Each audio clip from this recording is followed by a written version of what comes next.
எசேக்கியேல் அதிகாரம் 16.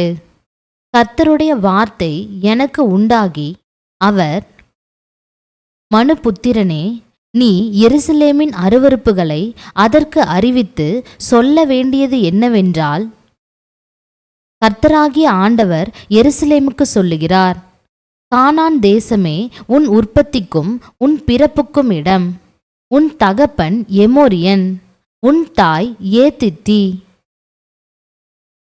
உன் பிறப்பின் வர்த்தமானம் என்னவென்றால், நீ பிறந்த நாளிலே உன் தொப்புள் அறுக்கப்படவுமில்லை, நீ சுத்தமாவதற்கு தண்ணீரினால் குளிப்பாட்டப்படவுமில்லை, உப்பால் சுத்திகரிக்கப்படவுமில்லை, துணிகளில் சுற்றப்படவுமில்லை. உனக்காக பரிதபித்து இவைகளில் ஒன்றையாகிலும் உனக்கு செய்ய ஒரு கண்ணும் உன் பேரில் இரக்கமாயிருந்ததுமில்லை. நீ பிறந்த நாளில் நீ அருவருக்கப்பட்டதினால் வெளியில் எறிந்துவிடப்பட்டாய். நான் உன் அருகே கடந்து போகும்போது மிதிக்கப்படுவதற்கு ஏதுவாய் நீ உன் இரத்தத்தில் கிடக்கிறதைக் கண்டு, உன் இரத்தத்தில் கிடக்கிற உன்னை பார்த்து பிழைத்திரு என்றேன். ஆம், உன் இரத்தத்தில் கிடக்கிற உன்னை பார்த்து பிழைத்திரு என்று சொன்னேன். உன்னை வயலின் பயிரைப் போல அநேகமாயிரமாய் பெருகும்படி வைத்தேன். நீ வளர்ந்து பெரியவளாகி மகா சௌந்தரியவதியானாய். உன் ஸ்தனங்கள் எழும்பின, உன் மயிர் வளர்ந்தது. ஆனாலும் நீ நிர்வாணமும் அம்மணமுமாயிருந்தாய். நான் உன் அருகே கடந்து போன போது உன்னை பார்த்தேன். இதோ, உன் காலம் பருவ காலமாயிருந்தது. அப்பொழுது என் வஸ்திரத்தை உன்மேல் விரித்து உன் நிர்வாணத்தை மூடி உனக்கு ஆணையிட்டு கொடுத்து உன்னோடு உடன்படிக்கை பண்ணினேன் என்று கர்த்தராகிய ஆண்டவர் சொல்லுகிறார். இவ்விதமாய் நீ என்னுடையவளானாய். நான் உன்னை ஜலத்தினால் முழுக்காட்டி உன்னை இரத்தமர ஸ்நானம் பண்ணுவித்து உனக்கு எண்ணெய் பூசி சித்திர தையலாடையை உனக்கு உடுத்தி சாயந்தீர்ந்த பாதரட்சைகளை உனக்கு தரித்து கட்ட மெல்லிய புடவையையும் மூடிக்கொள்ள பட்டு சால்வையையும் உனக்கு கொடுத்து உன்னை ஆபரணங்களால் அலங்கரித்து உன் கைகளிலே கடகங்களையும் உன் கழுத்திலே சரப்பணியையும் போட்டு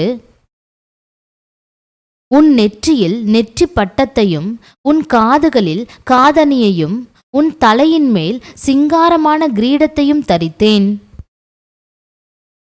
இவ்விதமாய் பொன்னினாலும் வெள்ளியினாலும் நீ அலங்கரிக்கப்பட்டாய். உன் உடுப்பு மெல்லிய புடவையும் பட்டும் சித்திர தையலாடையுமாயிருந்தது. மெல்லிய மாவையும் தேனையும் நெய்யையும் சாப்பிட்டாய். நீ மிகவும் அழகுள்ளவளாகி ராஜ்யத்தை சுதந்தரிக்கும் ஸ்லாக்கியத்தையும் பெற்றாய். உன் அழகினாலே உன் கீர்த்தி புறஜாதிகளுக்குள்ளே பிரசித்தமாயிற்று.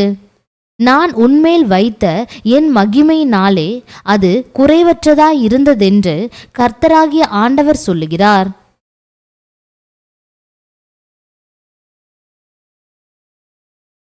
நீயோவென்றால் உன் அழகை நம்பி உன் கீர்த்தியினால் சோர மார்க்கமாய் நடந்து வழிப்போக்கரில் உனக்கு நேர்பட்ட யாவரோடும் வேசித்தனம் பண்ணி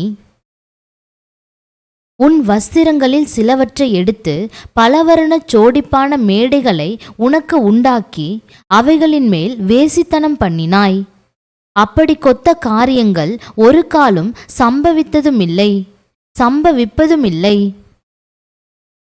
நான் உனக்கு கொடுத்த என் பொன்னும் என் வெள்ளியுமான உன் சிங்கார ஆபரணங்களை நீ எடுத்து உனக்கு ஆண் சுரூபங்களை உண்டாக்கி அவைகளோடே வேசித்தனம் பண்ணி உன் சித்திர தையலாடைகளை எடுத்து அவைகளை மூடி என் எண்ணெயையும் என் தூப வர்க்கத்தையும் அவைகளின் முன் படைத்து நான் உனக்கு கொடுத்த என் அப்பத்தையும் நீ சாப்பிடும்படி உனக்கு கொடுத்த மெல்லிய மாவையும் நெய்யையும் தேனையும் நீ அவைகளின் முன் சுகந்த வாசனையாக படைத்தாய்.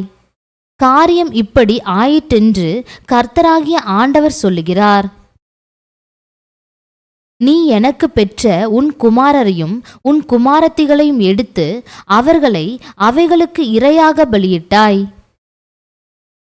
நீ செய்த வேசித்தனங்கள் போதாதென்று நீ என் பிள்ளைகளை அவைகளுக்கு தீக்கடக்க பண்ண ஒப்பு கொடுத்து அவர்களை கொலை செய்தாய். நீ உன் எல்லா அருவருப்புகளிலும் வேசித்தனங்களிலும் நடக்கும்போது நிர்வாணமும் அம்மனமுமாயிருந்ததும் உன் இரத்தத்திலே மிதிக்கப்பட ஏதுவாய் கிடந்ததுமான உன் சிறு வயதின் நாட்களை நினையாமற் போனாய். ஐயோ, உனக்கு ஐயோ என்று கர்த்தராகிய ஆண்டவர் சொல்லுகிறார். நீ செய்த பொல்லாப்புகள் எல்லாம் தவிர நீ உனக்கு மண்டபங்களை கட்டி உனக்கு சகல வீதிகளிலும் உயர்ந்த மேடைகளை உண்டு பண்ணினாய். நீ சகல வழி முகனையிலும் உன் உயர்ந்த மேடைகளை கட்டி உன் அழகை அருவருப்பாக்கி வழிப்போக்கர் யாவருக்கும் உன் கால்களை விரித்து உன் வேசித்தனங்களை திரளாய் பெருக பண்ணி சதை பெருத்த உன் அயல் தேசத்தார் ஆகிய எகிப்திய புத்திரரோடே வேசித்தனம் பண்ணி எனக்கு கோபம் உண்டாக்கும்படி உன் வேசித்தனங்களை பெருக பண்ணினாய். ஆதலால் இதோ, நான் என் கையை உனக்கு விரோதமாக நீட்டி உனக்கு நியமித்த போஜனத்தை குறுக்கி உன் முறைகேடான மார்க்கத்தை குறித்து வெட்கப்பட்ட உன் பகையாளிகள் ஆகிய பெலிஸ்தருடைய குமாரத்திகளின் இச்சைக்கு உன்னை ஒப்பு கொடுத்தேன். நீ திருப்தியடையாததினால் அசீரிய புத்திரரோடும் வேசித்தனம் பண்ணினாய். அவர்களோடே வேசித்தனம் பண்ணியும் நீ திருப்தியடையவில்லை. நீ கானான் தேசத்திலே செய்த வேசித்தனத்தை கல்தேயர் மட்டும் எட்டச் செய்தாய். அதனாலும் நீ திருப்தியடையாமற் போனாய். வெட்கங்கெட்ட வேசியின் கிரியைகள் ஆகிய இவைகளையெல்லாம் நீ செய்து சகல வழிமுகனையிலும் உன் மண்டபங்களை கட்டி சகல வீதிகளிலும் உன் மேடைகளை உண்டாக்கினபடியால் உன் இருதயம் எவ்வளவாய் களைத்து போயிருக்கிறது என்று கர்த்தராகிய ஆண்டவர் சொல்லுகிறார். நீ பணயத்தை அலட்சியம் பண்ணுகிறதினால் நீ வேசியைப் போல இராமல் தன் புருஷனுக்கு பதிலாக அந்நியரை சேர்த்து கொள்ளுகிற விபச்சார ஸ்திரீயைப் போல இருக்கிறாய். எல்லா வேசிகளுக்கும் பணயம் கொடுக்கிறார்கள். நீயோ உன் நேசர்கள் சுற்றுப்புறங்களிலிருந்து உன்னிடத்தில் வேசித்தனம் செய்ய வரும்படி அவர்களுக்கெல்லாம் நீயே பணயம் கொடுத்து அவர்களுக்கு வெகுமதிகளை தருகிறாய். இவ்விதமாய் உன் வேசித்தனங்களுக்கும் வேறே ஸ்திரீகளின் வேசித்தனங்களுக்கும் வித்தியாசம் உண்டு. வேசித்தனம் பண்ண அவர்கள் உன்னை பின் செல்ல மாட்டார்கள். பணயம் உனக்கு கொடுக்கப்படாமல் நீயே பணயம் கொடுக்கிறபடியால் நீ செய்வது விபரீதம்.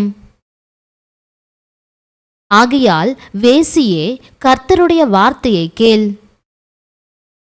கர்த்தராகிய ஆண்டவர் சொல்லுகிறது என்னவென்றால், உன் வேசித்தனத்தின் அசுத்தம் பாய்ந்தபடியினாலும் நீ உன் காம விகாரிகளோடும் அருவருப்பாகிய உன் நரகலான விக்கிரகங்களோடும் வேசித்தனம் பண்ணி இவைகளுக்கு உன் பிள்ளைகளின் இரத்தத்தை படைத்ததினால் உன் நிர்வாணம் திறக்கப்பட்டபடியினாலும் இதோ, நீ சம்போகம் பண்ணின உன் எல்லா காம விகாரிகளையும் நீ நேசித்த யாவரையும் நீ பகைத்திருக்கிற அனைவரோடும் நான் கூடிவரச் செய்து சுற்றிலுமிருந்து அவர்களை உனக்கு விரோதமாக சேர்த்து அவர்கள் உன் நிர்வாணத்தை எல்லாம் காணும்படி உன் நிர்வாணத்தை அவர்களுக்கு முன்பாக திறந்து வைத்து விபசாரிகளையும் இரத்தஞ்சிந்தினவர்களையும் நியாயம் தீர்க்கிறபடியே உன்னை நியாயம் தீர்த்து உக்கிரத்தோடும் எரிச்சலோடும் இரத்தப் பழியை உன் பேரில் சுமத்தி உன்னை அவர்கள் கையில் ஒப்பு கொடுப்பேன். அவர்கள் உன் மண்டபங்களை இடித்து உன் மேடைகளை தரையாக்கி போட்டு உன் வஸ்திரங்களை உரிந்து உன் சிங்கார ஆபரணங்களை எடுத்துக்கொண்டு உன்னை அம்மனமும் நிர்வாணமுமாக விட்டு போய் உனக்கு விரோதமாக ஒரு கூட்டத்தை கொண்டு வந்து உன்னை கல்லெறிந்து உன்னை தங்கள் பட்டயங்களால் குத்தி போட்டு உன் வீடுகளை அக்கினியால் சுட்டெரித்து அநேக ஸ்திரீகளின் கண்களுக்கு முன்பாக உன்னில் நியாய தீர்ப்புகளை செய்வார்கள். உன் வேசித்தனத்தை ஒழிய பண்ணுவேன். நீ இனி பணயம் கொடுப்பதில்லை. இவ்விதமாய் என் எரிச்சல் உன்னை விட்டு நீங்கும்படி நான் என் உக்கிரத்தை உன்னில் ஆற பண்ணி இனி கோபமாயிராமல் அமருவேன். நீ உன் இளவயதின் நாட்களை நினையாமல் இவைகள் எல்லாவற்றினாலும் எனக்கு கோபம் உண்டாக்கினபடியினால் இதோ நான் உன் வழியின் பலனை உன் தலையின் மேல் சுமர பண்ணுவேன் என்று கர்த்தராகிய ஆண்டவர் சொல்லுகிறார்.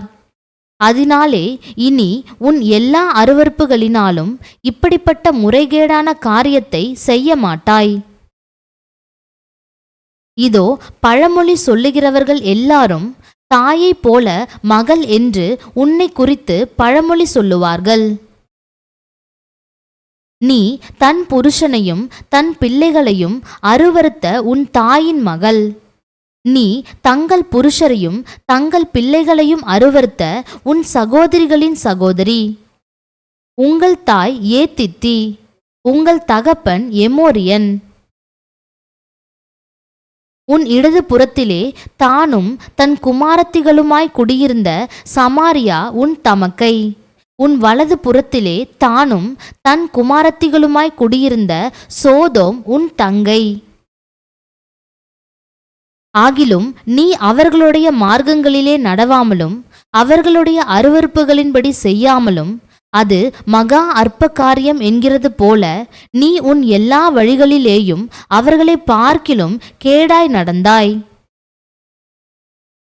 நீயும் உன் குமாரத்திகளும் செய்தது போல உன் சகோதரியாகிய சோதோமும் அவளுடைய குமாரத்திகளும் செய்யவில்லை என்று என் ஜீவனை கொண்டு சொல்லுகிறேன் என்று கர்த்தராகிய ஆண்டவர் உரைக்கிறார். இதோ கர்வமும் ஆகார திரட்சியும் நிர்விசாரமான சாங்கோ பாங்கமும் ஆகிய இவைகளே உன் சகோதரியான சோதோமின் அக்கிரமம். இவைகளே அவளிடத்திலும் அவள் குமாரத்திகளிடத்திலும் இருந்தன. சிறுமையும் எளிமையுமானவனுடைய கையை அவள் பலப்படுத்தவில்லை. அவர்கள் தங்களை உயர்த்தி என் முகத்துக்கு முன்பாக அருவருப்பானதை செய்தார்கள். அதை நான் கண்டபோது அவர்களை ஒழித்துவிட்டேன். நீ செய்த பாவங்களில் அரைவாசியும் சமாரியா செய்யவில்லை.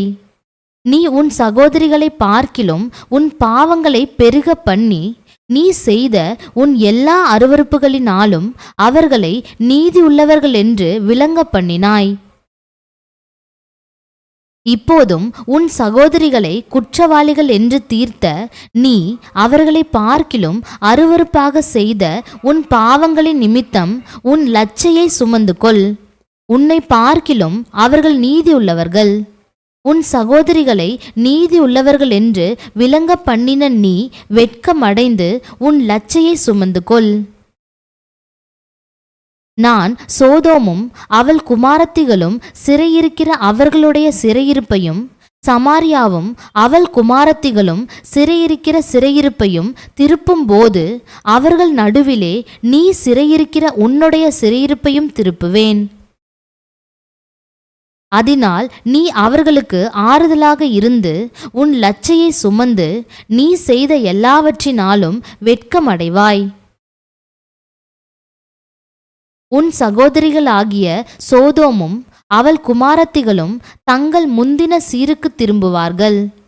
சமாரியாவும் அவள் குமாரத்திகளும் தங்கள் முந்தின சீருக்கு திரும்புவார்கள். நீயும் உன் குமாரத்திகளும் உங்கள் முந்தின சீருக்கு திரும்புவீர்கள். உன்னை வெறுக்கும் சீரியாவின் குமாரத்திகளும் அவளை சுற்றிலும் இருக்கிற பெலிஸ்தரின் குமாரத்திகளும் அவமானம் பண்ணின போது உன் பொல்லாப்பு வெளியாயிற்றே.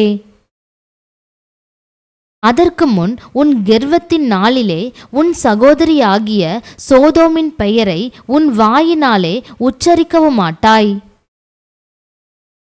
உன் முறைகேட்டையும் உன் அருவருப்புகளையும் நீ சுமப்பாய் என்று கர்த்தர் சொல்லுகிறார். கர்த்தராகிய ஆண்டவர் சொல்லுகிறது என்னவென்றால், உடன்படிக்கையை முறித்து போடுகிறதினால் ஆணையை அசட்டை பண்ணின நீ செய்தது போல நான் உனக்கும் செய்வேன். ஆகிலும் உன் இளவயதில் உன்னோடே பண்ணின என் உடன்படிக்கையை நான் நினைத்து நித்திய உடன்படிக்கையை உனக்கு ஏற்படுத்துவேன். அப்பொழுது உன் தமக்கைகளையும் உன் தங்கைகளையும் நீ சேர்த்து கொள்ளுகையில் உன் வழிகளை நினைத்து நாணுவாய். அவர்களை நான் உனக்கு குமாரத்திகளாக கொடுப்பேன். உன்னுடைய உடன்படிக்கையை பார்த்து கொடுப்பதில்லை. உன்னோடே என் உடன்படிக்கையை பண்ணி ஏற்படுத்துவேன். அப்பொழுது நான் கர்த்தர் என்று அறிவாய்.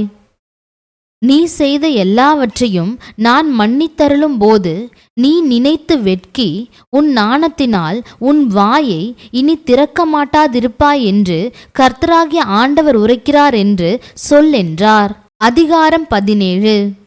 கர்த்தருடைய வார்த்தை எனக்கு உண்டாகி, அவர், மனுபுத்திரனே, நீ இஸ்ரவேல் வம்சத்தாருக்கு ஒரு விடுகதையையும் உவமையையும் கூறி சொல்ல வேண்டியது என்னவென்றால், கர்த்தராகிய ஆண்டவர் சொல்லுகிறார், பெரிய செட்டைகளையும் நீளமான இறகுகளையும் உடையதும் பல வருணமான இறகுகளால் நிறைந்ததுமாகிய ஒரு பெரிய கழுகு லீபனோனில் வந்து ஒரு கேதுருவின் நுனி கிளையை பிடித்து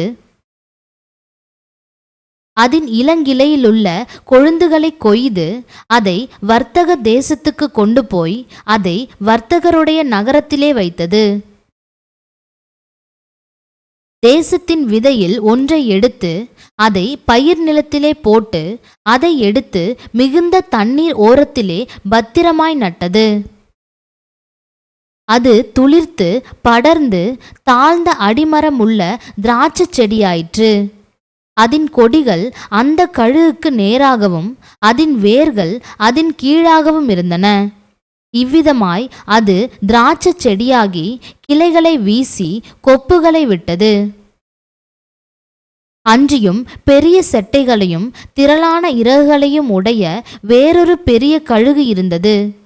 இதோ அது தன் நடவாகிய பாத்திகளிலிருந்து அதற்கு தண்ணீர் பாய்ச்சும்படி இந்த திராட்சை செடி அதற்கு நேராக தன் வேர்களை விட்டு அதற்கு நேராக தன் கொடிகளை வீசினது. கொப்புகளை விடுகிறதற்கும் கனியை தருகிறதற்கும் மகிமையான திராட்சை செடியாகிறதற்கும் இது மிகுந்த தண்ணீர்களின் ஓரமாகிய நல்ல நிலத்தில் நடப்பட்டிருந்தது.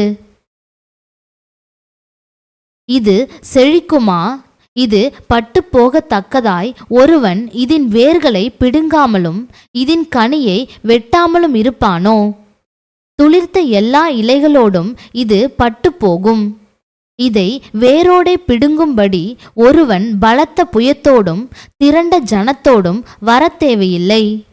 இதோ நடப்பட்ட இது செழிப்பாயிருக்குமோ? கொண்டல் காற்று இதன் பேரில் படும்போது இது வாடி உலர்ந்து போகாதோ? இது நடப்பட்ட பாத்திகளிலே வாடி போமென்று கர்த்தராகிய ஆண்டவர் உரைக்கிறார் என்று சொல் என்றார். பின்பு கர்த்தருடைய வார்த்தை எனக்கு உண்டாகி, அவர், இப்போதும் இவைகளின் தாற்பயம் தெரியுமா என்று நீ கலக வீட்டாரை கேட்டு சொல்ல வேண்டியது என்னவென்றால், இதோ பாபிலோன் ராஜா எருசலேமுக்கு வந்து அதன் ராஜாவையும் அதன் பிரபுக்களையும் பிடித்து அவர்களை தன்னிடமாக பாபிலோனுக்கு கொண்டு போகும்போது அவன் ராஜ வம்சத்திலே ஒருவனை தெரிந்தெடுத்து அவனோடே உடன்படிக்கை பண்ணி ராஜ்யம் தன்னை உயர்த்தாமல் தாழ்ந்திருக்கும்படிக்கும் தன் உடன்படிக்கையை அவன் கை கொள்ளுகிறதினால் அது நிலை நிற்கும்படிக்கும் அவனை ஆணை பிரமாணத்துக்கு உட்படுத்தி தேசத்தில் பலசாலிகளை பிடித்து கொண்டு போனானே. இவன் அவனுக்கு விரோதமாய் கலகம் செய்து தனக்கு குதிரைகளையும் அநேகம் ஆட்களையும் அனுப்ப வேண்டுமென்று தன் ஸ்தானாபதிகளை எகிப்துக்கு அனுப்பினான். இப்படிப்பட்டவனுக்கு வாய்க்குமோ? இப்படி செய்கிறவன் தப்பித்து கொள்வானோ? உடன்படிக்கையை முறித்தவன் தப்பித்துக் கொள்வானோ? தன்னை ராஜாவாக ஏற்படுத்திய ராஜாவினுடைய ஆணையை அசட்டை பண்ணி அவனுடைய உடன்படிக்கையை முறித்து போட்டவன் அந்த ராஜாவினுடைய ஸ்தானமாகிய பாபிலோன் நடுவிலே அவன் அண்டையில் இருந்து மரணம் அடைவான் என்று என் ஜீவனை கொண்டு சொல்லுகிறேன் என்று கர்த்தராகிய ஆண்டவர் சொல்லுகிறார்.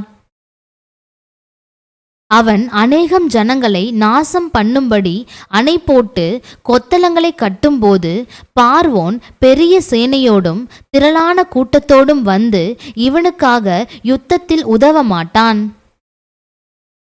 இதோ இவன் கையடித்து கொடுத்திருந்தும் உடன்படிக்கையை முறித்து போட்டு ஆணையை அசட்டை பண்ணினான். இப்படியெல்லாம் செய்தவன் தப்புவதில்லை. அது நிமித்தம் கர்த்தராகிய ஆண்டவர் சொல்லுகிறது என்னவென்றால், அவன் என் ஆணையை அசட்டை பண்ணினதையும் என் உடன்படிக்கையை முறித்து போட்டதையும் நான் அவனுடைய தலையின் மேல் வரப்பண்ணுவேன் என்று என் ஜீவனை கொண்டு சொல்லுகிறேன். அவன் என்னுடைய கண்ணியில் அகப்படும்படிக்கு நான் என் வலையை அவன் மேல் வீசி அவனை பாபிலோனுக்கு கொண்டு போய் அவன் எனக்கு விரோதமாய் பண்ணின துரோகத்தின் நிமித்தம் அங்கே அவனை நியாயம் விசாரிப்பேன். அவனோடே கூட ஓடிப்போகிற யாவரும் அவனுடைய எல்லா இராணுவங்களும் பட்டயத்தால் விழுவார்கள். மீதியானவர்களோ சகல திசைகளிலும் சிதறடிக்கப்படுவார்கள். அப்பொழுது கர்த்தராகிய நான் இதை சொன்னேன் என்று அறிந்து கொள்வீர்கள். கர்த்தராகிய ஆண்டவர் சொல்லுகிறது என்னவென்றால், நான் உயர்ந்த கேதுருவின் நுனி கிளைகளில் ஒன்றை எடுத்து அதை நடுவேன். அதன் இளங்கிளையிலுள்ள கொழுந்துகளில் இலசாயிருக்கிற ஒன்றை கொய்து அதை உயரமும் உன்னதமுமான ஒரு பர்வதத்தின் மேல் நாட்டுவேன். இஸ்ரவேலின் உயரமான பர்வதத்திலே அதை நாட்டுவேன். அது கொப்புகளை விட்டு கனி தந்து மகிமையான கேதுருவாகும். அதன் கீழே சகலவித பட்சி ஜாதிகளும் தங்கி அதன் கிளைகளின் நிழலிலே தாபரிக்கும். அப்படியே கர்த்தராகிய நான் உயர்ந்த விருட்சத்தை தாழ்த்தி தாழ்ந்த விருட்சத்தை உயர்த்தினேன் என்றும், நான் பச்சையான விருட்சத்தை பட்டுப்போக பண்ணி பட்டுப்போன விருட்சத்தை தழைக்க பண்ணினேன் என்றும் வெளியின் விருட்சங்களுக்கு எல்லாம் தெரிய வரும். கர்த்தராகிய நான் இதை சொன்னேன், இதை நிறைவேற்றினேன் என்று உரைத்தார் என்று சொல் என்றார்.